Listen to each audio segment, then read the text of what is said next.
Meron po tayong isang mainit na balita dito. Ang Theocreum.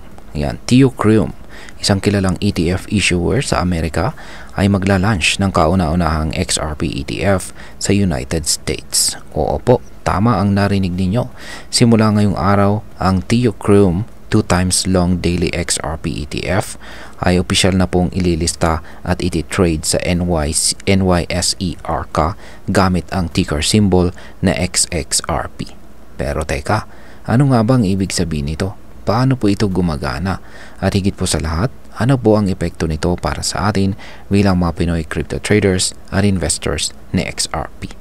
Kaya yan po ang siyang ating pag-uusapan sa video na ito, pero bago po tayo magpatuloy ay pakibasa po muna ang disclaimer natin dito sa ibaba ng ating screen. Ayan, ano po ang Theocreum XRP ETF at paano po ito gumagana? Itong ETF na ito ay tinatawag po na leverage ETF. Ibig sabihin ay doble po ang galaw ng presyo ng XRP kada araw. Halimbawa, kung tumaas po ng 3% ang presyo ng XRP ngayong araw, ang ETF naman po ay aangat ng 6%. Pero kung pag bumaba naman po si XRP ng 2%, babagsak din ang ETF ng 4%. Ang ganitong klase ng ETF ay high risk, high reward, kaya hindi ito para sa mga long-term investors. Ginawa ito para sa mga active traders na laging nakamonitor sa market araw-araw. Ngayon saan naman po ibinabase ang presyo ng ETF na ito?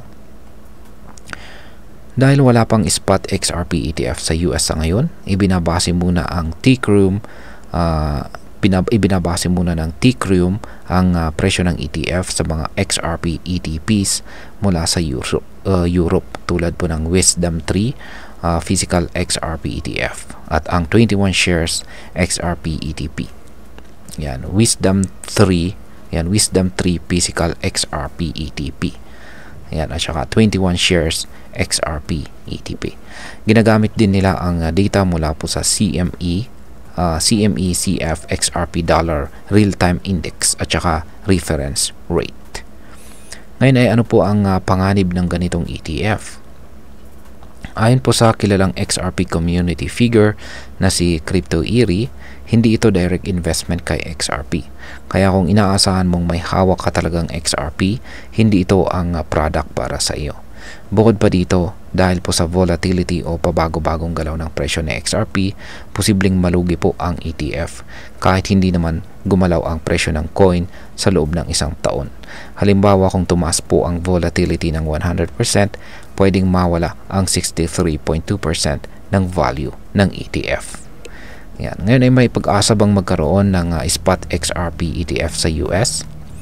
Oo po, sa ngayon ay maraming asset managers tulad po ng Bitwise at saka Canary ang naghihintay na lamang po ng approval mula sa SEC para sa kanilang spot XRP ETF. Ayon po sa data mula sa Polymarket, may 75% chance na ma-approve ang isa sa mga ito bago po matapos ang taong ito or taong 2025. Ngayon ay ano naman po ang posibleng maging epekto nito para sa atin bilang mga Pinoy crypto traders at investors?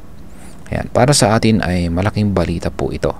Una ay nagpapakita po kasi ito ng growing institutional interest kay XRP na pwede pong magpataas sa presyo at saka liquidity nito.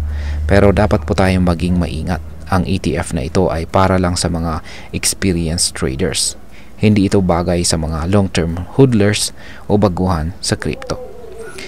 Ngayon ay bilang panghuli ay ang masasabi ko naman po rito ay magandang indikasyon ito na unti-unting tinatanggap ng traditional finance ang crypto, lalo na po itong si XRP. Pero gaya po ng lagi kong paalala ay do your own research at wag po tayong basta-basta papasok sa mga leverage products kung hindi po natin ito gamay.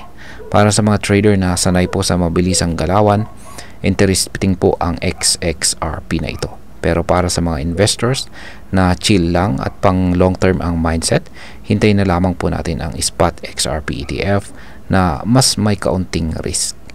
At ayun, hanggang dito na lamang po tayo sa video na ito mga ka-crypto. Marami pong salamat sa panonood. Ingat po tayo lagi at God bless po sa ating lahat.